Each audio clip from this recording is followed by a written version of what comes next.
ನೈನಿತಾಲ್ನ ಮೈ ಕೊರೆಯುವ ಚಳಿ, ಸುತ್ತಲೂ ದಟ್ಟಕಾಡು, ಕೈಯಲ್ಲಿ ಮೊಬೈಲಿಲ್ಲ, ಸಹಾಯಕ್ಕೆ ಯಾರೂ ಇಲ್ಲ. ಏಕಾಂಗಿ ಪ್ರವಾಸಕ್ಕೆ ಬಂದಿದ್ದ ದೆಹಲಿ ಮಹಿಳೆಯ ಪಾಲಿಗೆ ಆ ರಾತ್ರಿ ನರಕದಂತೆ ಭಾಸವಾಗಿತ್ತು. ಟ್ಯಾಕ್ಸಿ ಚಾಲಕನ ಕ್ರೌರ್ಯದಿಂದ ತಪ್ಪಿಸಿಕೊಳ್ಳಲು ಆಕೆ ಮಾಡಿದ್ದೇನು?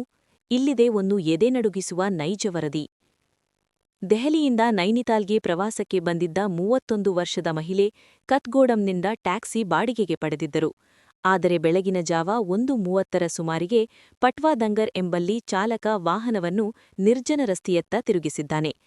ಆಕೆ ಪ್ರಶ್ನಿಸಿದಾಗ ಮೊಬೈಲ್ ಕಸಿದುಕೊಂಡು ಹಲ್ಲೆ ನಡೆಸಿ ಅತ್ಯಾಚಾರಕ್ಕೆ ಯತ್ನಿಸಿದ್ದಾನೆ ಆ ಪಾಪಿ ಚಾಲಕ.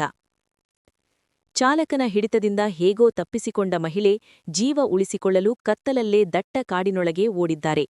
ಕಾಡು ಪ್ರಾಣಿಗಳ ಭಯ, ಮೈ ಮರಗಟ್ಟುವ ಚಳಿ ಎನ್ನದೇ ಇಡೀ ರಾತ್ರಿ ಪೊದೆಗಳ ನಡುವೆ ಅಡಗಿಕೊಂಡು ಕಳೆದಿದ್ದಾರೆ. ಶುಕ್ರವಾರ ಬೆಳಿಗ್ಗೆ ಹೇಗೋ ಗ್ರಾಮವೊಂದಕ್ಕೆ ತಲುಪಿ ಸ್ಥಳೀಯರ ನೆರವಿನಿಂದ ಪೊಲೀಸರ ಮೊರೆ ಹೋಗಿದ್ದಾರೆ. ಘಟನೆಯನ್ನು ಗಂಭೀರವಾಗಿ ಪರಿಗಣಿಸಿದ ನೈನಿತಾಲ್ ಪೊಲೀಸರು ಸಿಸಿಟಿವಿ ಮತ್ತು ಜಿಪಿಎಸ್ ಮೂಲಕ ಕಾರ್ಯಾಚರಣೆ ನಡೆಸಿ 39 ವರ್ಷದ ಆರೋಪಿ ದೀಪಕ್ ಸಿಂಗ್ ಬೋರಾನನ್ನು ಬಂಧಿಸಿದ್ದಾರೆ. ಆತನಿಂದ ಮಹಿಳೆಯ ಮೊಬೈಲ್ ವಶಪಡಿಸಿಕೊಳ್ಳಲಾಗಿದ್ದು, ಕೃತ್ಯಕ್ಕೆ ಬಳಸಿದ ಟ್ಯಾಕ್ಸಿಯನ್ನು ಜಪ್ತಿ ಮಾಡಲಾಗಿದೆ. ನೈನಿತಾಲ್ ಎಸ್ಎಸ್ಪಿ ಮಂಜುನಾಥ್ ಟಿಸಿ ಅವರು ಘಟನೆಯನ್ನು ಖಂಡಿಸಿದ್ದು, ಪ್ರವಾಸಿಗರ ಸುರಕ್ಷತೆ ನಮ್ಮ ಮೊದಲ ಆದ್ಯತೆ ಎಂದಿದ್ದಾರೆ.